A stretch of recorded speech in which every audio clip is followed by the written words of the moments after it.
Merci de votre fidélité, mesdames, messieurs. Bienvenue dans votre émission Opinion. Pour ce numéro, nous recevons sur ce plateau l'honorable député Barthélémy Diaz, maire de Mermoz Sicap Sacré-Cœur et responsable au bureau politique du Parti socialiste. Bienvenue à vous, monsieur le maire. Merci pour l'invitation, Ndeye Fatou. Et permettez-moi de saluer vos téléspectateurs. Oui.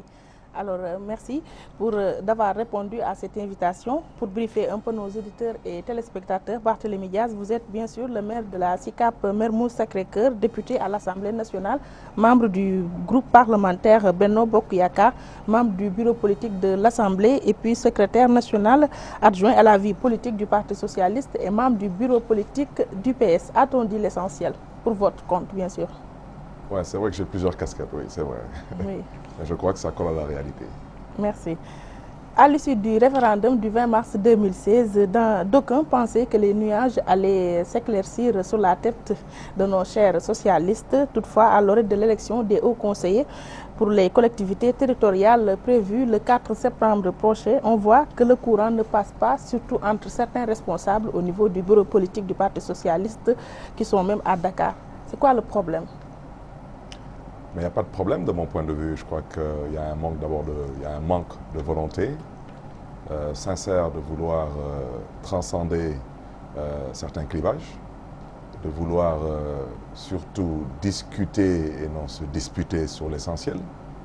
Et à partir de ce moment, vous comprendrez aisément que le Parti socialiste, effectivement, traverse cette crise qui ne peut être dénouée que par le dialogue. Oui.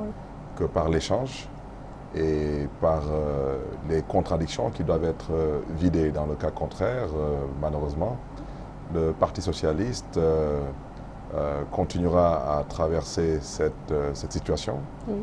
Et à ce rythme, je pense que la camaraderie en prendra malheureusement pour son grade. Oui. Mais j'espère que les uns et les autres vont se ressaisir parce que nous sommes une famille. Et dans une famille, des fois, on peut traverser des moments difficiles. Mais l'objectif, je pense que nous ne devons jamais le perdre de vue. C'est d'abord retenir que nous sommes des héritiers, nous ne sommes pas des fondateurs. Faire preuve d'humilité et comprendre aussi que les Sénégalais nous observent et qu'à ce titre, nous devons aussi faire des efforts parce que ce qui nous regroupe, ce qui nous unit, donc le Parti socialiste, est au-dessus de nous parce qu'étant un héritage national que nous avons l'insigne honneur aujourd'hui de porter sur nos frêles épaules. Cette situation ne découle-t-elle pas du Congrès sans débat de 1996? Non, pas du tout. Je pense qu'en 1996, moi je n'étais pas dans les rangs du Parti socialiste, mais les archives que j'ai trouvées tout de même à la maison du Parti socialiste, je pense qu'il n'y a pas eu de congrès sans débat. Je pense qu'il y a eu un congrès avec débat. Mais le mode de fonctionnement reste et demeure toujours le même. Oui, malheureusement. Moi, je fais partie des rares qui ont eu à prôner la mise en place d'une direction politique collégiale et j'ai malheureusement été incompris et les résultats sont malheureusement aujourd'hui devant nous. Le Parti socialiste du Sénégal ne peut plus être aujourd'hui une machine politique dirigée par un homme. Ça ne colle plus à la réalité aujourd'hui. Pourtant, c'est le cas dans les autres partis du Sénégal, oui, à l'image de l'APR, du PDS et tant d'autres. Oui, parce que je pense que la différence entre ces partis et le Parti socialiste, c'est que le Parti socialiste, ceux qui dirigent ce parti aujourd'hui, n'étaient pas nés en grande partie lors de la création de ce parti. Vous comprendrez aisément que tous les autres partis sont nés des flancs du Parti socialiste, ou bien sont nés des flancs de partis nés des flancs du Parti socialiste. Et la plupart de ces partis ont été créés pour une personne, par une personne, autour d'une personne. Oui. Ce qui n'est pas le cas du Parti socialiste. Parlant de congrès, je pense aujourd'hui que Ousmane Tanor Dieng a été élu comme secrétaire général du Parti socialiste. Il a été bien élu. C'est notre leader, nous l'acceptons. Et je pense qu'aujourd'hui, nous devons impérativement nous retrouver et échanger parce que, quel que soit Alpha aussi, nous devons préparer le 16e congrès. Le 16e congrès doit normalement se tenir en 2018. Et je pense que le Parti socialiste n'a aucun intérêt à continuer à entretenir cette situation. Si nous voulons aller vers un congrès en 2018, comme bien sûr le stipulent les textes du parti, vers un congrès apaisé dans un climat serein. Justement, est-ce que les conditions sont réunies pour qu'il y ait un congrès apaisé? Ah oui, mais écoutez, les textes doivent être respectés. Nous devons impérativement tenir un congrès. Je vous rappelle que le 15e congrès s'est tenu à la veille des élections locales. Certains n'étaient pas d'accord, il s'est tenu parce que c'est ce que disaient les textes. Et vous comprendrez aisément que c'était en 2014. 4 ans après, c'est 2018. Le congrès doit se tenir. Et aujourd'hui, bon, bien sûr, je crois qu'il faudrait poser sur la table cette question de la vente des cartes. Parce qu'on ne peut pas non plus accepter d'organiser un congrès quand on a envie de l'organiser. On doit organiser un congrès selon les textes en vigueur dans le parti. Et j'espère que le 16e congrès du Parti socialiste se tiendra en 2018, comme le stipulent les textes. Oui, pour en revenir à l'élection du Haut Conseil des collectivités territoriales, pourquoi avoir refusé la main tendue par le chef de l'État, le président Macky Sall, notamment quand il a sommé ses troupes à venir coaliser avec la liste Taxawu Ndakaaru en vue de ces échéances? Mais non, ma chère Ndeye Fatou, le président Macky Sall, je crois qu'il a été clair. Et permettez-moi tout de même de le féliciter, parce que c'est du courage politique. Ce que le président Macky Sall a eu à dire concernant Ziguinchor et Dakar, il faut d'abord être un grand homme, il faut être un homme d'État pour accepter d'avoir ce type de posture. Je crois que le président Macky Sall concernant Dakar, son discours est un discours qui relève du respect qu'il a marqué à l'endroit des Dakarois et des Dakaroises qui, dans une écrasante majorité, avaient porté leur choix lors des élections locales de 2014 sur la liste Taxawu Dakar. Ouais.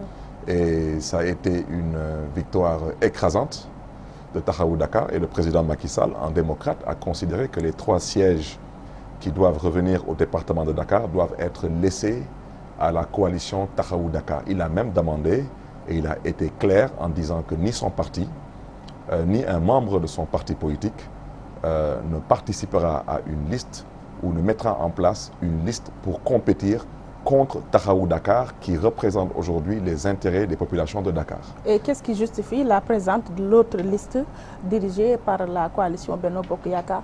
Non mais Ndeye Fatou, je crois que nous devons déjà apprendre à respecter d'abord les Sénégalais.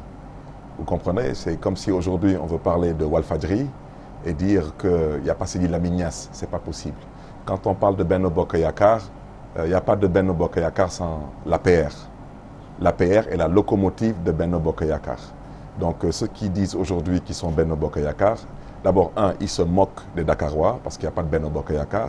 Ce qu'il y a, c'est une guéguerre du Parti socialiste qu'on est en train de transposer dans une élection pour la mise en place d'une institution dans le cadre de l'approfondissement de l'architecture institutionnelle. Vous comprendrez pourtant, que ça, dans cette liste, il y a le maire de Yoff, Abdoulaye Diouf Sarr, il est un responsable apériste. Non, il ne figure pas, il n'y a aucun responsable de l'APR qui figure sur cette liste, ni en tant que, ni en tant que titulaire, ni en tant que suppléant. Oui, même s'il dirige la campagne. Oui, mais je pense que M. Abdoulaye Diouf Sarr, je dois rappeler qu'il n'est pas le seul responsable de l'APR à Dakar, et les autres responsables de l'APR, personne ne les a vus à côté de M. Abdoulaye Diouf Sarr. Donc c'est quelqu'un pour qui j'ai beaucoup de respect et de considération. Si lui considère qu'il mène un combat personnel, ça n'engage que lui. J'espère que le président Macky Sall saura en tirer les conséquences le moment venu, parce que je préfère ne pas parler des questions liées à la vie politique au sein de l'APR, mais je considère que ce n'est pas en phase avec les directives de son Excellence le président Macky Sall. Je rappelle qu'à Ziguinchor, il n'y a eu aucun responsable de l'APR, et pourtant il y en a à Ziguinchor. Personne ne s'est aventuré à remettre en cause les directives du président de la République. Donc ce qui a motivé M. Abdoulaye Diouf Sarr à rentrer dans une guéguerre PS-PSO, ça il faut lui poser la question. Pourquoi vous parlez de guéguerre PS-PSO? Mais c'est ce que c'est.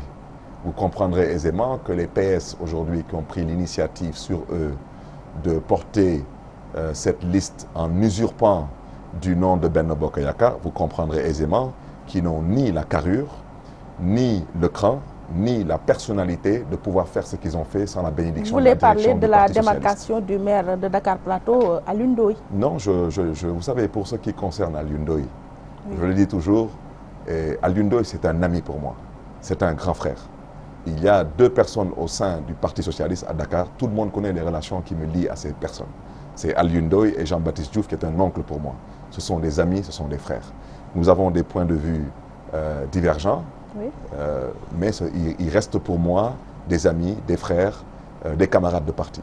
Je dis seulement que ce ne sont pas ces personnes qui importent aujourd'hui. Ce qui importe aujourd'hui, c'est de voir le comportement de la direction du Parti socialiste. C'est un comportement, de mon point de vue, qui est assez irresponsable. Je vous dirai pourquoi. Pourquoi? Le Parti socialiste, cohérence pour cohérence.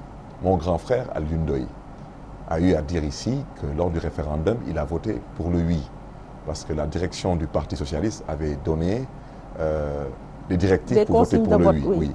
Mais ici, dans ce cas de figure bien précis, la direction du Parti socialiste, lors du dernier bureau politique, a indiqué clairement que chacun doit retourner à la base et on essaie de voir ce qui est faisable à la base.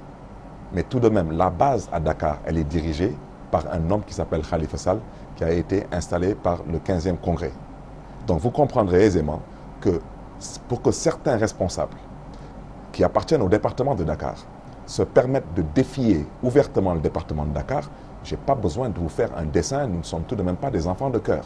La main complice de la direction du Parti socialiste se trouve là-dedans. Mais ce n'est pas important, parce que ce qui est important dans cette élection aujourd'hui, oui, c'est de comprendre que nous souhaitons aujourd'hui, et le président Macky Sall l'a compris, c'est la raison pour laquelle il a considéré qu'il n'y a pas lieu de compétir à Dakar, il a compris que Dakar et non Khalifa Sall, Dakar, département, Dakar-Ville, doit être représenté au niveau de l'Assemblée des collectivités locales, donc ce HCCT. Oui. Et Dakar aujourd'hui, c'est tout de même la plus grande ville du Sénégal. C'est la ville aujourd'hui qui mobilise les ressources les plus importantes et c'est la ville qui regorge du potentiel le plus important.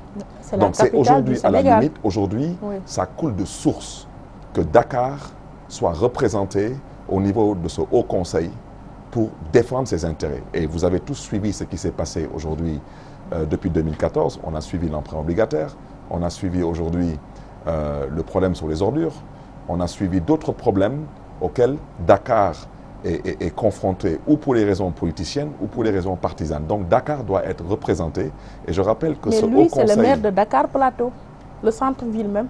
Oui, mais on ne demande pas à des communes, oui, d'être représentées au niveau de l'Assemblée des collectivités, qui se trouve être le HCCT. Oui. On demande aux villes, aux départements, d'être représentés. C'est la raison pour laquelle on parle des 45 départements.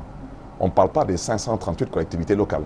Oui. On parle des 45 départements. Et je souhaiterais aussi rappeler que le Haut Conseil des collectivités territoriales est tout de même une conclusion des assises nationales.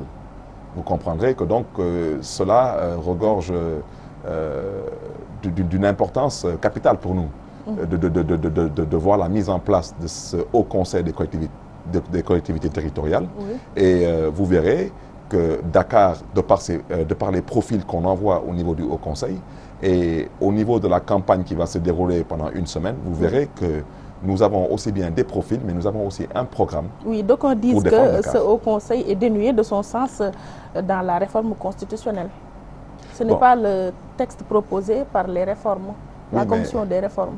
Vous me permettrez tout de même de dire que c'est M. le Président de la République qui définit la politique de la nation.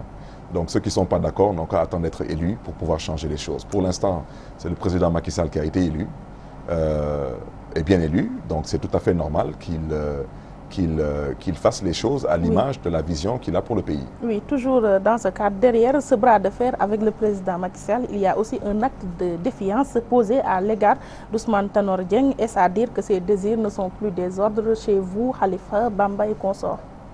Un acte de défiance, que voulez-vous dire? Vis-à-vis d'Ousmane Tanor Dieng, le secrétaire général du Parti socialiste. Non, M. Ousmane Tanor Dieng est le secrétaire général du Parti socialiste. Oui. Je ne peux pas parler pour les autres, mais pour moi, Barthélémy Diaz... Et il a été même désigné pour diriger ce Haut Conseil. Et nous nous en réjouissons. Je l'ai déjà eu à dire qu'il a le profil de l'emploi. J'ai déjà eu à dire aussi qu'il a joué un grand rôle, aussi bien dans les assises nationales, il a aussi joué un rôle très important dans le départ du président Abdoulaye Wade et dans l'élection du président Macky Sall. Donc c'est tout à fait normal aujourd'hui que le président Ousmane Tanor Dieng puisse être proposé pour diriger le Haut Conseil des collectivités territoriales. Mais par rapport à ce Haut Conseil, ce que je voudrais dire, c'est qu'il faut qu'on comprenne d'abord une chose. Oui. Il faut qu'on puisse faire la part des choses. Il y a Khalifa Sall, homme politique, il y a la ville de Dakar.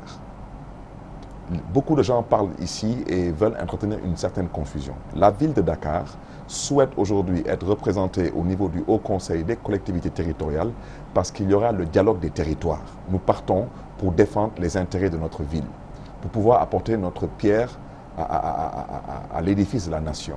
Oui. Et je voudrais aussi dire à l'endroit de tous ces individus, excusez-moi de l'expression, qui malheureusement, de mauvaise foi, se permettent de dire que parce que M. Khalifa Sall ainsi que d'autres, dont Barthélémy Diaz, nous avons eu à voter non au référendum. Justement, vous avez pourquoi vous n'avez pas boycotté ce scrutin? Parce que vous étiez rangé dans le camp du non lors du référendum qui a validé ce texte. Ma chère Ndaye Fatou, oui.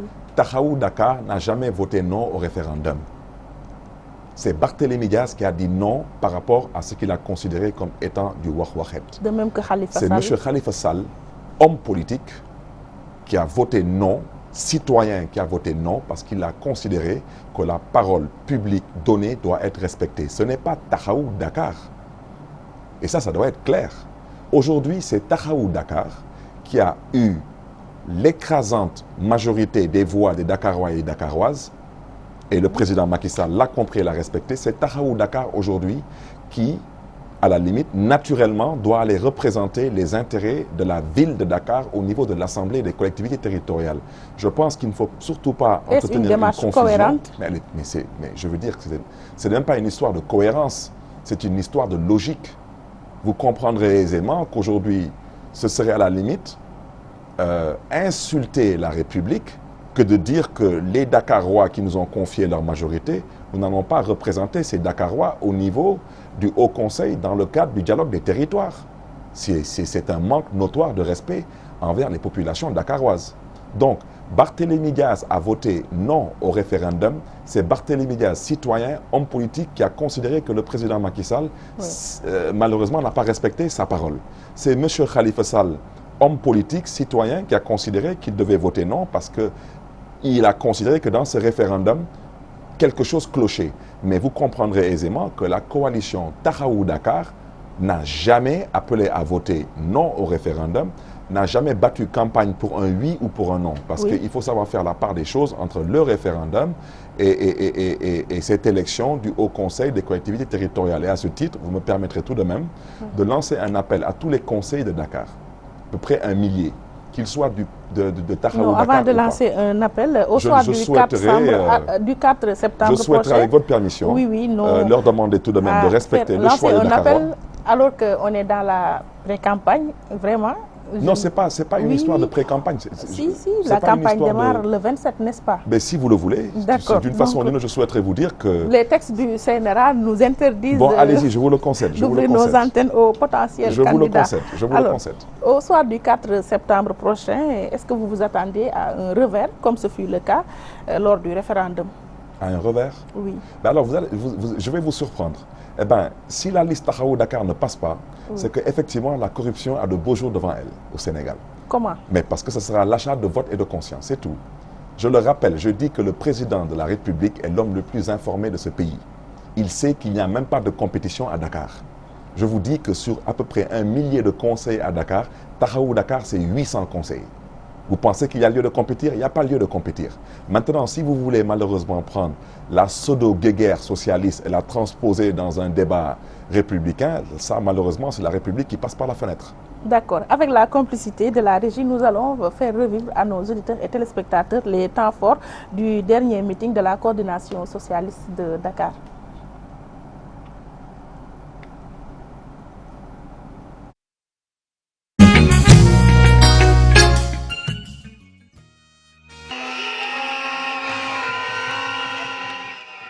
De l'ambiance, du folklore, accompagné de discours parfois assez brûlants. Un cocktail qui résume le meeting de la deuxième coordination socialiste de la Médina.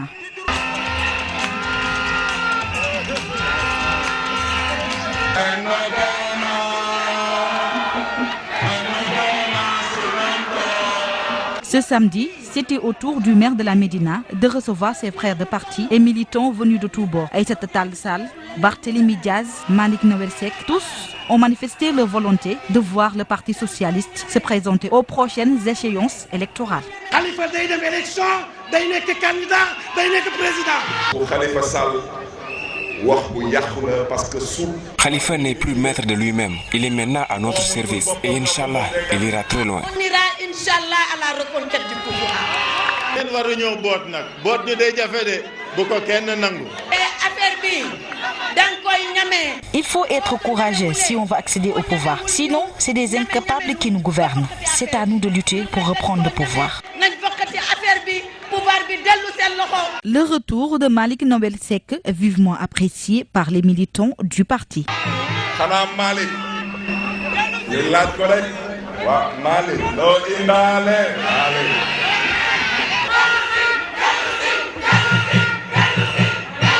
L'élu du jour, Khalifa Sall, quant à lui, s'est offusqué de la manière dont le pays est gouverné. Il faut que l'on cesse d'intimider le peuple sénégalais, de le persécuter, d'utiliser la force pour asseoir une dictature. Cela n'avance en rien un pays. Barth, lui, précise qu'il n'existe qu'un seul parti socialiste. Au Parti socialiste, il n'y a que des divergences d'opinion. Certains sont avec Macky Sall pour toujours, d'autres, comme nous, travaillent pour l'intérêt du parti. La mobilisation fut au rendez-vous à ce meeting aux allures de campagne. Khalifa Sall, candidat du PS, un slogan que les socialistes traînent de manifestation en manifestation et qui reflète la volonté du parti de Senghor de reconquérir le pouvoir. Nous ne renoncerons jamais à la conquête du pouvoir. Jamais, jamais, jamais. Alors, monsieur le maire, en visionnant ces images, peut-on se permettre d'affirmer que c'est le début de la campagne électorale pour le candidat Khalifa Sall? Écoutez, cher Ndeye Fatou, certains sont dans les conseils de ministres délocalisés. Oui. Et chacun sa stratégie. Nous faisons de la politique. Oui. Voilà, c'est ce que nous faisons. Et allez-vous confirmer ces propos tenus lors de ce meeting de Dakar que Khalifa Sall sera votre candidat pour la présidentielle de 2019? Ma chère, nous ne sommes pas dans le temps de la réflexion. Aujourd'hui, nous sommes dans le temps de l'action. Oui. Et cette action s'inscrit dans quelle logique? Mais dans la logique de la reconquête du pouvoir. C'est la vocation naturelle d'un parti comme le nôtre. Et vous voyez vous-même que d'abord, les activités au niveau du département de Dakar ont commencé au niveau de Mermoz Sacré-Cœur. Et ensuite, nous sommes allés à la Médina. Bon, l'hivernage, entre-temps, nous a rattrapés. Donc, l'hivernage est la pause naturelle pour les politiques. Après l'hivernage, le travail reprend. Il reprendra aussi bien au niveau de Dakar. Si je comprends bien, vous êtes dans une campagne électorale en vue de la présidentielle. Mais vous savez, Ndeye Fatou, on ne va pas réinventer la roue. Une élection présidentielle se prépare 3 ans à l'avance. On ne va pas réinventer la roue. Oui. Le président Macky Sall, vous comprendrez aisément aujourd'hui qu'en choisissant d'être président de la République et secrétaire général de parti, parce qu'il sait pourquoi. Et aujourd'hui, vous comprendrez aisément que des conseils des ministres délocalisés, mais c'est pour débaucher les responsables politiques, c'est pour faire de la politique et c'est pour préparer son second mandat. Et c'est tout à fait naturel. Oui. Parce que de Senghor à nos jours, tous les présidents sortants qui ont eu à chercher des seconds ou des troisièmes mandats ont toujours eu, à partir de leur fonction de président de la République, oui, à poser des actes. Donc moi, aujourd'hui, je n'ai aucune gêne de voir le président Macky Sall en pré-campagne à travers des conseils des ministres délocalisés. Ce n'est pas un citoyen ordinaire, c'est le président de la République. Je lui souhaite bonne chance. Et j'aurais seulement souhaité qu'on puisse nous aussi nous permettre d'avoir le droit de nourrir une ambition pour notre pays et pour notre parti. C'est tout de même apprendre à se respecter. Et de prendre quelqu'un comme Khalifa Sall comme candidat. Khalifa Sall, ce n'est pas nous qui avons parlé de Khalifa Sall. Ce sont les Dakarois et les Sénégalais. Vous savez, quelqu'un, c'est naturel, hein, ce sont des choses qu'on n'explique pas. Dakar n'est pas le Sénégal. C'est la capitale. Oui. C'est le pays en miniature. Il y a les autres régions. Ne vous inquiétez pas, le moment venu, vous saurez tout de même que Khalifa Sall est un leader politique national. Ne vous inquiétez pas pour ça. Oui. Comme vous êtes toujours dans Benno Bokk Yakaar, la dynamique unitaire dans les rangs socialistes est-elle menacée par ce compagnonnage avec le président Macky Sall? Non, le président Macky Sall, je le dis et je le répète sur presque tous les plateaux, c'est d'abord un ami pour nous. C'est un allié.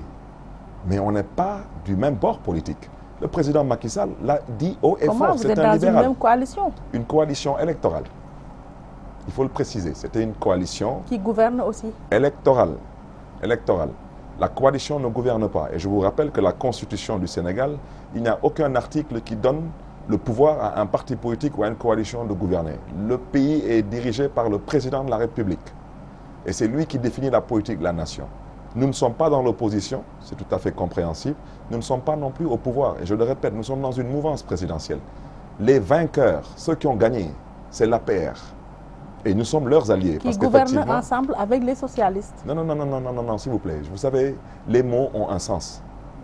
Vous avez deux ministres socialistes dans le gouvernement du président Macky Sall, DG et PCA. Les mots, cher Ndeye Fatou, ont un sens. Le Sénégal est dirigé par son Excellence, M. Macky Sall, président de la République du Sénégal. Il a des alliés, cela est vrai, mais le pays est dirigé par le président Macky Sall. Vous comprendrez aisément, par exemple, que le Parti socialiste n'est pas d'accord aujourd'hui pour que le président de la République, en même temps, soit chef de parti politique. Mais pourquoi le président Macky Sall n'accepte pas cette position du Parti socialiste? Parce que c'est lui qui dirige le pays. Oui. C'est lui qui définit la politique de la nation. Et je suis désolé, ce que je peux seulement dire, c'est que le président Macky Sall n'a pas été effectivement élu exclusivement par sa formation politique. C'est là effectivement où cette coalition a son sens. Vous comprendrez aisément que le Parti socialiste et d'autres formations politiques ont apporté leur voix au second tour au président Macky Sall. Et entre autres, cela a grandement contribué à faire partie de l'ancien régime. Oui. C'était tout à fait naturel, logique et compréhensible que 6 mois après, qu'on puisse l'accompagner pour qu'il puisse avoir une majorité parlementaire qui lui permette de pouvoir diriger le pays. Mais on ne va tout de même pas renoncer à nos ambitions, diluer nos partis dans l'APR qui n'est même pas un parti politique, il n'est pas structuré, c'est une alliance, et cela le faire pour le plaisir de certains de nos responsables, parce que soi-disant ils sont ministres, ils sont députés, mais moi qui vous parle, je suis député à l'Assemblée nationale, dans le groupe Benno Bokk Yakaar, membre du bureau de l'Assemblée nationale, j'ai rang et avantage de ministre. Pourquoi je ne me tais pas? Pourquoi je ne m'aplatis pas? Mais parce que je ne suis pas rentré moi en politique pour être député. Je ne suis pas rentré moi en politique pour les avantages. Je suis rentré en politique par rapport à une idéologie, des convictions et bien naturellement une ambition. Parce que l'ambition est le moteur de la vie. Mais à ce rythme, le PS risque de voler en éclats. Pas du tout. D'ici 2019. Pas du tout. Notamment. Personne dans ce parti n'a le pouvoir de faire voler ce parti en éclats. Personne. Ni Barthélémy Diaz, ni quelqu'un d'autre. Même si vous contestez le leadership du secrétaire général national, non, jamais de la vie. Ousmane Tanor Dieng. Moi, je ne l'accepterai jamais. N'est-ce pas, vous aviez dit qu'il ne faudrait pas qu'une personne puisse manager un parti politique. C'est une proposition que j'ai eu à faire. Oui. Voilà. Je voudrais dire que le leadership de M. Ousmane Tanor Dieng, à mon niveau, de mon point de vue, ne souffre d'aucun problème. M. Ousmane Tanor Dieng a été élu et bien élu par le 15e congrès du Parti socialiste. Il est le secrétaire général du Parti socialiste. Oui. Moi, je l'accepte comme mon patron. Mais je répète encore une fois de plus, nous ne sommes pas en religion, nous sommes en politique. D'accord? M. Ousmane Tanor Dieng, je le répète, il n'est pas le Parti socialiste. Il est le secrétaire général du Parti socialiste. Il est le patron du Parti socialiste. Il dirige ce parti avec une direction. C'est la raison pour laquelle, quand j'ai des griefs... Il est aussi un symbole du Parti socialiste. Mais un symbole comme la plupart d'entre nous, nous le sommes. Nous avons mené des combats au prix de nos vies. Je suis désolé. Moi, je n'accepterai pas aujourd'hui qu'on me dise que Pierre ou Paul a une plus grande part de responsabilité dans ce qui est devenu le Parti socialiste. Moi, je suis arrivé au Parti socialiste en 2005. C'était hier. Oui. J'ai trouvé un parti par terre. Quand je vous dis par terre, je pèse bien mes mots, c'est par terre. Par terre. Par terre. En quel terme? Je veux dire, ceux qui m'écoutent, ceux qui me suivent savent ce que je veux dire. Un parti par terre. Pourtant, le bureau politique, le secrétaire général. Je vous dis un parti par terre. Oui. Ce parti a été relevé, certes avec M. Ousmane Tanor Dieng à la tête, aux commandes, mais aussi avec des jeunes, des femmes, des cadres engagés, déterminés. Et je vous dis, nous nous sommes battus au prix, à la limite de nos vies, pour que ce parti devienne aujourd'hui un parti attractif. Et on ne s'est pas battu pour que ce parti aujourd'hui, qu'on veuille nous faire croire, c'est un parti qu'on va transformer en mouvement de soutien parce que le président Macky Sall doit avoir un second mandat. Moi, je n'ai pas de problème à ce que le président Macky Sall ait un second mandat. Oui. Mais s'il doit avoir un second mandat, mais il n'a qu'à l'avoir sur la base de son bilan, mais pas malheureusement en voulant diviser des formations politiques et surtout pas le Parti socialiste. Moi, je ne l'accepterai pas. Maintenant, qu'il y ait des camarades parmi nous... C'est le cas de figure présentement, il divise les formations politiques. Vous êtes tout de même journaliste, je vous laisse observer la scène politique, mais permettez tout de même que je puisse constater aujourd'hui un fait. c'est que la plupart de ces partis qui ont soutenu sans condition le régime APR, le pouvoir APR, le président Macky Sall pour qu'il puisse obtenir un second mandat, vous serez tout de même d'accord aujourd'hui que la plupart de ces partis sont divisés. Oui. C'est un constat qui est là. La stratégie, l'une des plus vieilles stratégies au monde, nous la connaissons. C'est diviser pour mieux régner, mais ce n'est pas important. Le plus important de mon point de vue, c'est qu'au niveau du Parti socialiste, que les camarades comprennent que la dignité, ce n'est pas un slogan. Le militantisme, ce n'est pas un slogan. L'engagement, le courage, la persévérance, ce sont des principes. Ce ne sont pas des slogans. Et vous savez, je le dis souvent, je dis que le président Macky Sall est un homme pour qui j'ai énormément de respect. Je vous dirai pourquoi. C'est quelqu'un que j'ai connu étant dans l'opposition avec nous. Quand il est arrivé, la plupart des gens qui sont autour de lui aujourd'hui et qui considèrent que c'est le plus beau, ne lui donnaient même pas la pince. Ne voulaient même pas le saluer à la limite. C'est-à-dire? Mais ça c'est le passé. Ce monsieur-là, à l'époque, on était en train de jouer à cache-cache pour trouver un candidat unique. Oui. Mais il a été honnête. Sénégal. Bien sûr. Moi, je me rappelle d'une discussion que j'ai eue chez lui. À l'époque, il habitait, je crois, dans une impasse à Fann Résidence. Il m'a dit, Barthélémy, tu es mon jeune frère. Je n'ai pas le temps de te faire perdre ton temps. Je ne soutiendrai personne. Je n'ai pas quitté les rangs du PDS pour venir soutenir qui que ce soit. Moi, je suis avec vous dans l'opposition. C'est pour être président de la République. Mais cet homme est devenu président de la République, mais parce qu'il y croyait. Vous savez, dans la vie, au niveau de Benno Siggil Sénégal, il n'y croyait pas. Au niveau de Benno Siggil Sénégal? Oui, à l'image d'Ousmane Tanor Dieng et Moustapha Niasse. Mais posez-leur la question, parce que les postes qu'ils refusaient à l'époque des négociations sont ces postes-là qu'ils occupent aujourd'hui. Je suis désolé de le dire. Des négociations avec qui? Le président Wade? C'est pas important, ça appartient au passé. Ça appartient au passé. Ah oui, mais je voudrais seulement dire à l'époque de Benno Siggil Sénégal. L'histoire politique du Sénégal, oui, bien sûr. À l'époque de Benno Siggil Sénégal. Oui. Nous, du Parti socialiste, on avait souhaité que le président Moustapha Niasse accepte de soutenir le président Ousmane Tanor Dieng en étant son président de l'Assemblée nationale. Il avait refusé. Eh bien, Moustapha Niasse, il est où aujourd'hui? Il est le président de l'Assemblée nationale. Bon. Mon ami Malick Gakou, il m'écoute. J'ai passé des nuits blanches avec mon grand frère Malick Gakou. Oui. Malick Gakou voulait que le président Ousmane Tanor Dieng, à l'époque, soutienne le président Moustapha Niasse pour qu'il fasse un seul mandat. Et il était prêt à l'époque à proposer à ce que M. Ousmane Tanor Dieng accepte de diriger une institution. M. Ousmane Tanor Dieng ne voulait pas. Oui. Aujourd'hui, on parle de quoi? On parle d'occuper le Haut Conseil. Oui. Donc, vous savez, on ne va pas réinventer la roue et l'histoire. Oui. Ce que je peux seulement dire, c'est que Benno Siggil Sénégal, ça a été une épreuve très douloureuse. M. Moustapha Niasse est un homme d'État pour qui nous avons beaucoup de respect. M. Ousmane Tanor Dieng, je ne parlerai pas de lui parce que j'ai déjà dit que c'est un homme pour qui j'ai énormément de respect. Oui. Mais je confirme mes propos. Je ne partage pas aujourd'hui la dynamique dans laquelle la direction du Parti socialiste évolue. Oui. Mais cela n'a rien à voir avec les relations humaines qu'on peut entretenir. Mais il faut tout de même constater que ces deux hommes ont tout de même aujourd'hui fait sauter au Sénégal une étape de par leurs égos personnels. Lequel? Mais aujourd'hui, le Benno Siggil Sénégal, qui était l'opposition naturelle au président Abdoulaye Wade, qui a mené tous les combats. Comment cette opposition s'est retrouvée à jouer aujourd'hui les seconds rôles? Macky Sall, tout de même, il faut qu'on apprenne à reconnaître que cet homme est doté d'une intelligence politique. Sur les 12 ans du président Wade, voici un homme qui a comptabilisé 9 ans sur les 12 ans et qui s'est retrouvé 3 ans dans l'opposition et qui s'est débrouillé pour décrocher le jackpot. À qui la faute? Il a profité de la division des leaders. Et je vais faire une confidence aujourd'hui. Si vous voyez que des gens comme moi aujourd'hui, nous prenons la parole, nous nous dressons.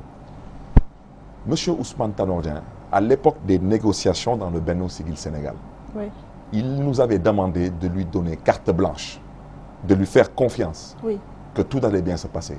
On lui a donné carte blanche, on lui a fait confiance. Et bien, au finish, Benno Siggil Sénégal lui a fait un enfant dans le dos, en même temps nous a fait un enfant dans le dos. Et ça nous a fait très mal. Parce que M. Ousmane Tanor Dieng ne méritait pas ce que le Benno Siggil Sénégal lui a fait. Le PS ne le méritait pas. Malheureusement, ça s'est fait. Résultat des courses, aujourd'hui, on est dans la coalition Benno Bokk Yakaar. On nous demande encore de faire totalement confiance au président Ousmane Tanor Dieng. Ça pose problème. Nous devons nous faire confiance mutuellement. Ce que je veux dire, s'il vous plaît, nous devons apprendre à nous faire confiance mutuellement. Parce que nous sommes tous dotés d'une intelligence. J'ai 40 ans, je n'accepte pas de prendre mon avenir et de le laisser exclusivement entre les mains d'un homme. Je ne vois pas à quel titre dois-je le faire. Qu'est-ce qui a rompu ces rapports de confiance? Non, il n'y a aucun... je veux dire, il n'y a aucune rupture. Oui. Tout ce qu'on dit, on doit aujourd'hui discuter ensemble, construire l'avenir ensemble. Mais ces histoires de dire, on laisse tout entre les mains d'une personne, il a carte blanche, une fois de plus, ce n'est pas une garderie d'enfants, n'est-ce pas? C'est un parti politique. Il faut qu'on apprenne à se respecter, qu'on discute ensemble, qu'on construit l'avenir ensemble, qu'on échange ensemble. Si on n'est pas d'accord, on constate nos désaccords. Oui. Mais ces histoires de se mettre ici au garde à vous, une fois de plus, ça, je ne pense plus que c'est d'actualité aujourd'hui. Honorable député, pour passer à autre chose au sein de l'hémicycle, un de vos collègues députés, Seydina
Waouh!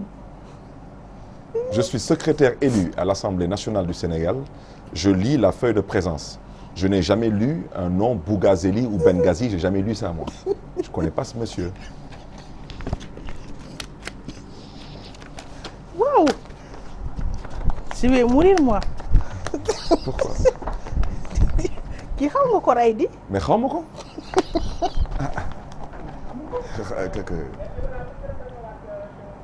Sama bouton bi moo wadd man dafa wadd waaw.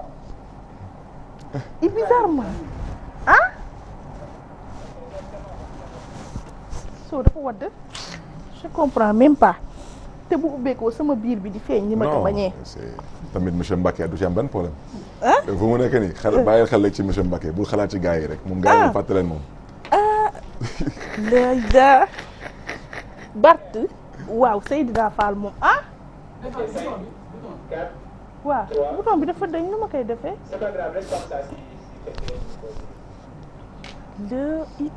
On a fait combien de minutes? Moi, j'ai posé cette question, mais je l'ai même regretté. Pourquoi? Quelle cinglante réponse. Mais je ne le connais pas. Léegi Ebola, on redémarre si Bougazelli question bi wala ñu bàyyi noonu. Donc je reprends avec le voici sur la photo.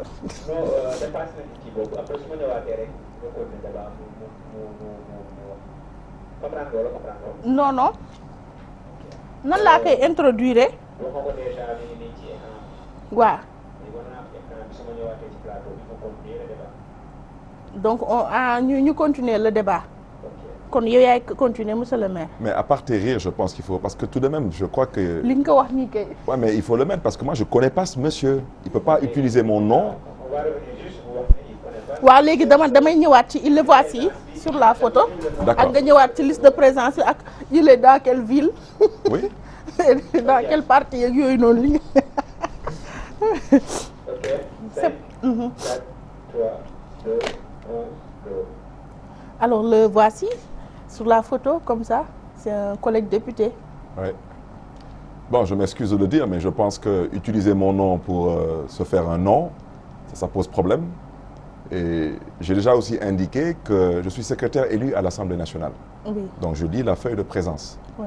Et quand je lis la feuille de présence, il n'y a aucun nom avec comment encore? Benghazi? Bougazelli. Bougazelli, ça n'existe pas sur la liste. Seydina Fall. Il s'appelle Seydina Fall. Je vous dis, je ne connais pas ce monsieur et vous m'excuserez, mais il a franchement la tête d'un nervi, il commence à me faire peur. Ensuite, je pense qu'il vient de quelle ville d'abord? De Guédiawaye. Oui, mais tout de même, les populations de Guédiawaye ont assez de problèmes. Il n'a qu'à s'occuper des problèmes des populations de Guédiawaye en faisant des propositions de loi objectives et constructives, durables, au lieu de se mettre ici à vouloir chercher un nom en s'appuyant sur Barthélémy Diaz. Moi, je me suis construit un nom, je veux dire, à la sueur de mon front. Oui. Moi, je suis désolé. Et ce monsieur qui parle de Barthélémy Diaz, qu'est-ce qu'il a déjà fait dans les luttes politiques dans ce pays? Qu'est-ce qu'il a mené comme combat, lui, ce monsieur? Qu'est-ce qu'il a fait? Il est membre de l'APR, en tout cas. Oui, mais l'APR, ce n'est pas un parti, c'est une alliance. L'APR, c'est le président Macky Sall. C'est ça. Moi, l'APR, quand le président Macky Sall mettait en place l'APR, il y avait Benoît Sambou, il y avait Seydou Gueye, il y avait Mahmoud Saleh, il y avait Alioune Badara Cissé, il y avait Abdoumbo, je peux les citer. Oui. Il y avait Thérèse Diouf. Ça, ce sont des gens qui se sont battus avec le président Macky Sall. Ce monsieur, il sort d'où, lui?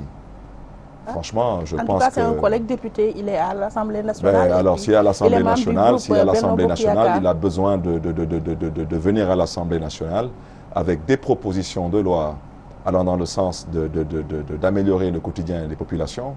Et je pense qu'il doit venir à l'Assemblée nationale pour poser les problèmes de Guédiawaye et arrêter de parler de Barthélémy Diaz, parce que franchement, ce monsieur, il est le calier de mes soucis. Oui, voilà. Toujours dans le cadre de ce dossier, souvent il est brandi par vos adversaires politiques. Est-ce à dire que c'est une épée de Damoclès qui plane sur votre tête, Barthélémy Diaz? Non, vous savez, pour ceux qui me connaissent, je pense que le président Macky Sall me connaît assez bien. Personne ne peut me faire chanter et personne ne peut m'intimider. Je vais vous dire, et je vais vous faire une confidence. Oui. Je ne connais pas la peur. Je ne connais pas la peur. Et si on réouvre ce dossier sur la mort de Ndiaga Diouf? Je l'ai déjà dit. Et si ce monsieur est député à l'Assemblée nationale et qu'il appartient à la 12e législature, oui. Il a reçu la correspondance que j'avais envoyée aux 149 députés en leur demandant de lever mon immunité parlementaire pour que je puisse faire face à la justice dans l'histoire de la fusillade de Mermoz Sacré-Cœur. J'avais aussi indiqué à mes collègues députés que cette fusillade s'était passée bien avant mon élection comme député à l'Assemblée nationale. Et j'ai déjà donné ma part de vérité sur les plateaux de télé, de radio, dans les journaux. Et je crois que le moment venu, je vais répondre à la justice de dire le droit. Mais le plus important pour moi aujourd'hui, c'est que je sois en vie sur ce plateau et bien sûr en face de cette charmante Ndeye Fatou. Oui. Récemment, on vous a vu taper fort sur le régime du président Macky Sall que vous accusez de vouloir torpiller vos projets. Qu'en est-il? Non, pas le régime du président Macky Sall. J'ai déjà dénoncé le fait aujourd'hui, malheureusement, que depuis 2014, oui. Il y a une volonté manifeste de nous mettre les bâtons dans les roues. Mais je pense que ça, on s'y attendait, mais pas à ce degré tout de même. Je rappelle que de 2009 à 2014, on était l'opposition naturelle au président Abdoulaye Wade. Oui. Mais sous le régime d'Abdoulaye Wade, en tant que maire, je n'ai jamais souffert autant que je souffre actuellement en tant que maire. Qu'est-ce qui l'explique? Mais ce qui l'explique, c'est que malheureusement, il y a des mauvais perdants. Et je vous donne un exemple. Ils ont perdu, ils n'ont pas trouvé autre chose à faire que de mettre en place un ministère du renouveau urbain, du cadre de vie. Ce ministère, il a confondu sa mission au niveau national et en pensant que cette mission au niveau national, elle doit être réduite au niveau départemental, au niveau de Dakar. Pendant qu'on y est aujourd'hui, je pense que les autres régions du Sénégal, pour ne pas dire tous les autres 44 départements du Sénégal, ont plus besoin des projets de ce ministère que la ville de Dakar. C'est un exemple. Quand aujourd'hui le maire de Dakar, tout de même en innovant, pose sur la table un emprunt obligataire qui est une première dans l'histoire des collectivités locales au Sénégal, et que l'État qui doit accompagner les collectivités se mette à verser dans le ridicule, ça pose problème. Quand aujourd'hui un État respectable se met à se tirailler des ordures avec une ville, c'est que c'est le monde à l'envers. Je peux continuer à vous citer tout ce qui se passe. Au niveau de Mermoz Sacré-Cœur, en synthèse, ce qui s'y passe, c'est qu'il y a un homme qui usurpe d'une fonction de sous-préfet, parce qu'il n'est pas à sa place. Parce que je suis aujourd'hui à mon 3e ou à mon 4e sous-préfet. Ils m'entendent tous, M. Senabalo, M. Pape Sambombo, mon ami, mon frère.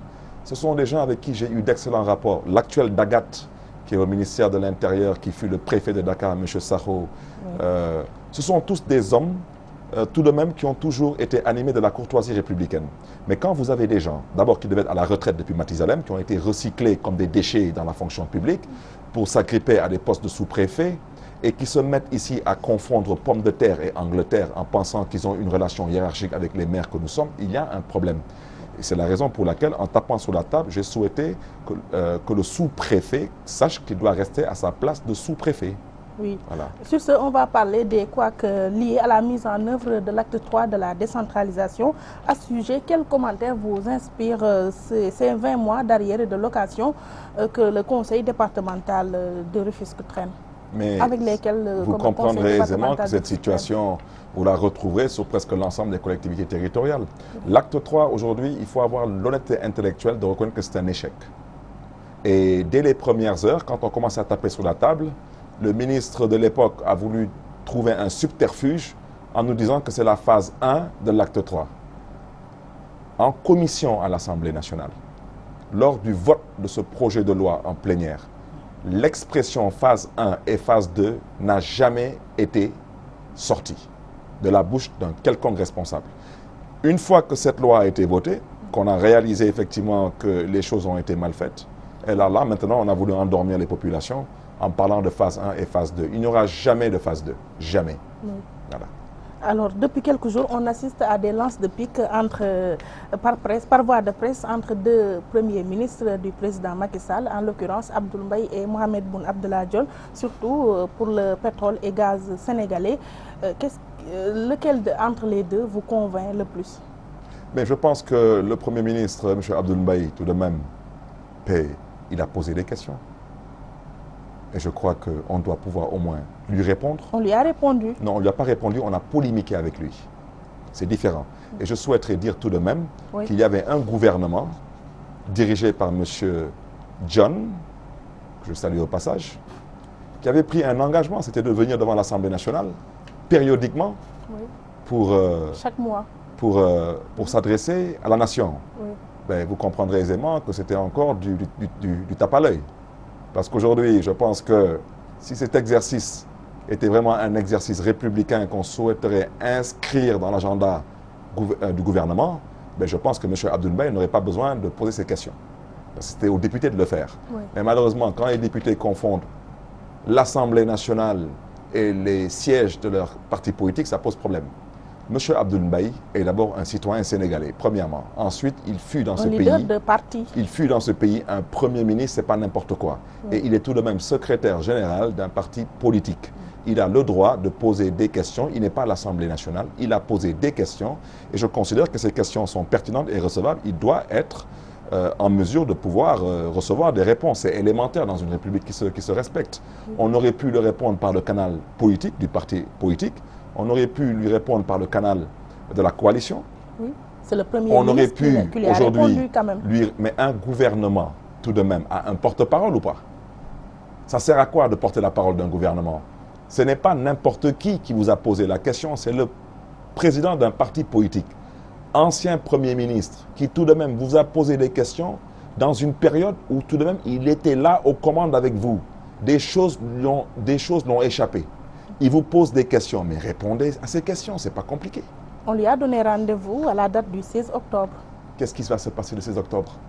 Des clarifications concernant le gaz et le pétrole sénégalais. Mais non, mais un gouvernement n'a pas besoin d'attendre au mois d'octobre pour répondre à des questions élémentaires. Oui. Les questions sont élémentaires, elles sont basiques. Je veux dire, on n'a pas besoin de faire Sciences Po ou HEC pour répondre à ces questions. Oui. Les questions vous ont été posées, sujet, verbe, complément, vous répondez, sujet, verbe, complément, on avance. Oui. Ceux qui seront convaincus par ces réponses, ben, tant mieux. Ceux qui ne seront pas convaincus n'ont qu'à prendre leur mal en patience jusqu'à la prochaine élection. Oui. Partant, avec le régime actuel, peut-on déduire que les premiers ministres jouent bien le rôle de fusible? Que voulez-vous dire par là? À l'époque, le Premier ministre Abdoul Mbaye avait même répondu aux libéraux qui avaient soulevé quelques peut-être similitudes entre le programme économique du président Macky Sall et celui exécuté par le Parti démocratique sénégalais. Et il avait répondu à ces libéraux. Maintenant, on voit Mohamed Boun Abdallah Dionne lui répondre à travers une lettre qu'il avait adressée au chef de l'État. À l'époque aussi, Mimi Touré s'était prêté au même exercice. On peut dire qu'avec le président Macky Sall, les premiers ministres jouent bien le rôle de fusible. Je dirais seulement les premiers des ministres. Parce qu'il n'y a pas de premier ministre, il y a un premier des ministres. Cette fonction, elle est galvaudée? Ce n'est pas un premier ministre, c'est un premier des ministres. C'est le premier des ministres qui vient dans l'ordre... C'est le chef du gouvernement. C'est le chef du gouvernement, mais il y a chef du gouvernement, premier ministre. Oui. Et il y a chef du gouvernement, premier des ministres. C'est le premier des ministres. Avec lequel on a affaire présentement? Ben, écoutez, M. John est vraiment un homme pour qui j'ai beaucoup de respect, mais je vous ai déjà répondu. C'est le premier des ministres. Des ministres. S'agissant du pétrole, on constate que les multinationales se disputent l'or noir sénégalais. Sans exagération, la malédiction du pétrole est-elle en train de nous guetter? Ben, ce que je déplore d'abord dans ce fait, je pense que le président Macky Sall tout de même avait eu à prôner la bonne gouvernance. Oui. Vous pensez que c'est tout à fait normal dans un pays qui se respecte qu'on parle de l'avenir de ce pays, qu'on convoque des montants aussi importants et qu'il n'y ait aucune commission parlementaire? Il n'y ait aucun député impliqué, il n'y ait aucun débat à l'Assemblée nationale. Mais de qui se moque-t-on? Vous croyez franchement qu'aux États-Unis, on ose parler de l'avenir de ce pays, de ressources minières ou pétrolières, et que le Congrès américain ne soit pas saisi? C'est la raison pour laquelle, vous savez, c'est peut-être, encore une fois de plus, l'une des raisons qui motive encore notre détermination à essayer de remettre les pendules à l'heure, et on espère qu'en 2019, ce sera la bonne année, Inch'Allah. Quelqu'un en a parlé, il s'agit de l'inspecteur des impôts et domaines, Ousmane Sonko. Maintenant, il risque la radiation. Il avait été même convoqué au niveau de la commission de discipline de la fonction publique, même si cette rencontre a capoté. Comment analysez-vous cette affaire, Ousmane Sonko, et ses sorties au vitriol? Je ne connais pas M. Ousmane Sonko, on ne s'est jamais vu. C'est un homme que je salue au passage et un homme pour qui j'ai beaucoup de respect parce que je considère que le courage dont il fait montre, l'engagement citoyen dont il fait montre, aujourd'hui il aurait dû être soutenu par tout le peuple. Parce que tout de même, je crois que quand M. Ousmane Sonko, inspecteur des impôts, dit des choses qui relèvent de la vérité, c'est la vérité. Ce monsieur dit, telle personne est le frère du président de la République. Il a été dans des affaires, il a gagné de l'argent, il doit à l'État du Sénégal en termes d'impôts 90 milliards ou 80 milliards. Oui, 90 milliards de francs CFA. Mais ce monsieur qui se trouve être le frère du président, mais s'il considère qu'il a été diffamé, pourquoi est-ce qu'il ne porte pas plainte?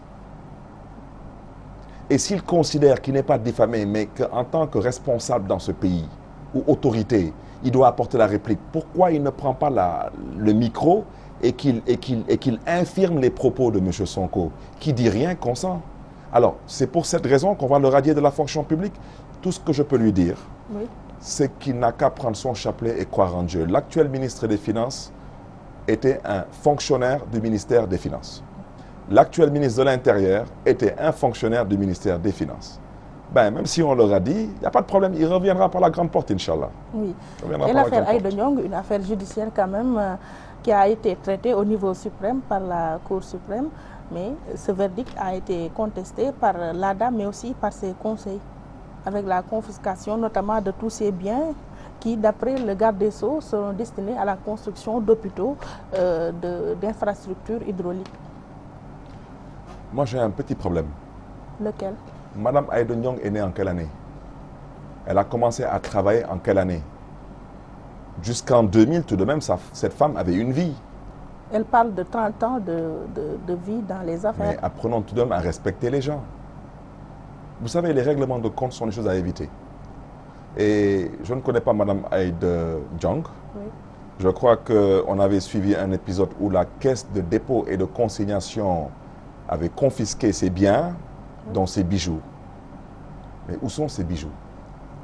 D'après un de ses avocats, ces avoirs ne sont plus présents au niveau de la caisse de dépôt et de consignation. À partir de ce moment, c'est du vol. Et en République, il y a des choses qui ne sont pas acceptables. Et l'explication fournie par le garde des Sceaux? Je ne rentre pas dans ce débat parce qu'il est garde des Sceaux, ministre de la Justice. Il est responsable de ses propos. Oui. Je ne rentre pas dans ce débat. Mais je dis encore une fois de plus qu'on ne peut pas confisquer. Aujourd'hui, si ces biens étaient confisqués, il y a au moins eu une vente aux enchères. On ne peut pas comme ça se lever et prendre des biens appartenant à des citoyens et puis un beau matin, ces biens disparaissent, c'est du vol. Il faut arrêter tout de même, on est en République. Et surtout, pensez que demain, le soleil va encore se lever. Il faut faire très attention. Oui. Et je souhaiterais vraiment, si ce que vous me dites actuellement se confirme, je souhaiterais que certaines autorités se ressaisissent. Il y a des choses qu'il ne faut pas faire en République.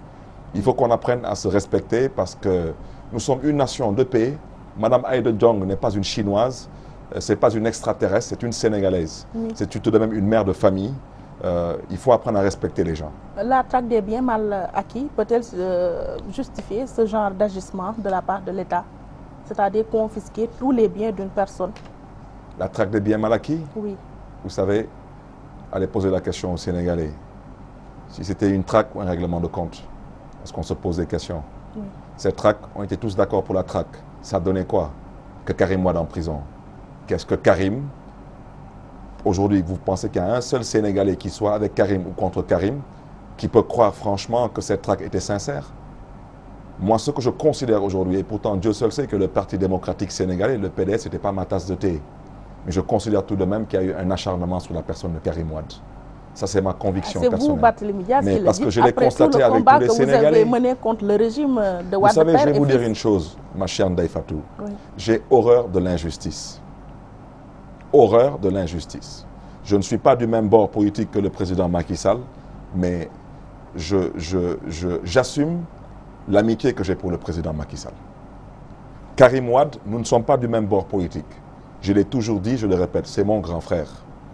Parce que comme disent les Wolofs, fi aduna la, te ëllëg ci nettali lay mujjé. Donc nous devons être en mesure de pouvoir prendre tout cela en considération et savoir que nos enfants nous observent et que demain nous sommes supposés appelés à être des anciens responsables dans ce pays et qu'il ne faudrait pas qu'on pousse les limites à un certain niveau. Oui. Il faut savoir raison garder. Comme on y est, comment appréhendez-vous les conditions de sa libération? Ben, je n'ai pas de commentaire à faire. Moi qui vous parle, j'ai été ex-tolard. Et pas ex-tolard une seule fois, j'ai été ex-tolard plusieurs fois. J'ai déjà dit que l'administration sénégalaise ne travaille pas à 1h du matin. Karim Wade n'a pas été libéré. Karim, je ne sais pas si ce que je dis c'est exact, mais l'impression que j'ai, c'est que Karim Wade a été pris en otage. Et j'aurais souhaité que, franchement, qu'on puisse le laisser aujourd'hui vaquer à ses occupations. Oui. Parce qu'ou bien on le poursuit, il est condamné, il est sanctionné, ou franchement, on doit le laisser partir. Parce que libérer quelqu'un à 1h du matin, lui interdire de rentrer au Sénégal, c'est à la limite du chantage, c'est une prise d'otage, c'est un vaste complot qui ne dit pas son nom et c'est franchement dommage pour l'image de la République. Oui. Dernière question, on va parler de la mauvaise prestation de nos athlètes sénégalais au niveau des Jeux Olympiques avec 800 millions de nos francs dépensés et au final, on a récolté comme résultat 0 médaille. Faut-il en arriver à ce qu'il n'y ait plus de compétition au niveau international, c'est-à-dire que l'on ne puisse pas être représenté dans ces hautes compétitions puisqu'on n'y gagne jamais? Non, vous me permettrez d'abord de dire que d'abord 800 millions à ce niveau, c'est d'abord des cacahuètes, premièrement. Ensuite, vous comprendrez qu'on ne se lève pas. Si vous prenez Barthélémy Dias aujourd'hui, vous l'amenez courir le 100 mètres avec Usain Bolt, vous comprendrez que je ferai 30 secondes parce que je n'ai pas été préparé pour cela. Vous me permettrez d'abord de dire que je suis très désolé quand j'entends parler de tous ces centaines de milliards injectés dans l'éducation. Si on ne ramène pas le système des UASU, nous, quand on était jeunes, on était dans des systèmes. Moi, je me rappelle, je fréquentais le collège de la cathédrale. La première fois où je suis parti à Thiès, la première fois où je suis parti à Kaolack, je suis parti avec le collège de la cathédrale pour courir dans le cadre des UASU. La plupart des athlètes que vous voyez aux Jeux Olympiques, ils sont universitaires. Ces gosses courent depuis l'école élémentaire. Ils courent à l'école secondaire, ils courent à l'université. La plupart de ces gens sont des universitaires. Alors au Sénégal, l'école aujourd'hui se résume à quoi? Des grèves, des revendications et des casses. Comment vous voulez qu'on puisse produire des athlètes de haut niveau? C'est impossible. Mais ce n'est pas que ce sont des incompétents. C'est que malheureusement, il n'y a aucune volonté politique aujourd'hui de pouvoir faire en sorte que l'école sénégalaise puisse produire des athlètes de haut niveau. Et je crois qu'il y a eu Diaba, qui a fait la fierté de ce pays. Il y a eu aussi Ami Mbacké-Thiam, qui nous a aussi donné beaucoup de bonheur. Oui, mais je suis désolé, mais à l'époque, il y avait une politique d'État en matière de sport. Mais aujourd'hui, quand on compare le sport avec la politique, la jeunesse, des vacances citoyennes, c'est encore une campagne déguisée, que voulez-vous que je vous dise. Au lieu de mettre l'accent sur l'essentiel, on s'amuse avec l'argent du contribuable. Mais résultat des courses, que voulez-vous que je vous dise, on est obligé de revenir avec 0 médaille. Il n'y a pas de honte. Maintenant, ce qu'il y a lieu de faire, c'est faire un constat pour pouvoir aller de l'avant sur de meilleures bases. Oui. Merci à vous, honorable député Barthélémy Diaz. Je rappelle que vous êtes le maire de la SICAP Mermoz Sacré-Cœur et que vous étiez notre invité dans l'émission Opinion. Merci pour l'invitation, Ndeye Fatou. Merci. Grand merci à nos auditeurs et téléspectateurs qui nous ont prêté attention. Merci à Aline Badara Ndiaye et Mame Sidi Diop qui l'ont réalisé. Grand merci à Oustaz Assane Diop pour la coordination, Ndella Mar pour les soins esthétiques. Excellente semaine à vous. Rendez-vous le vendredi prochain, Inch'Allah, à 21h.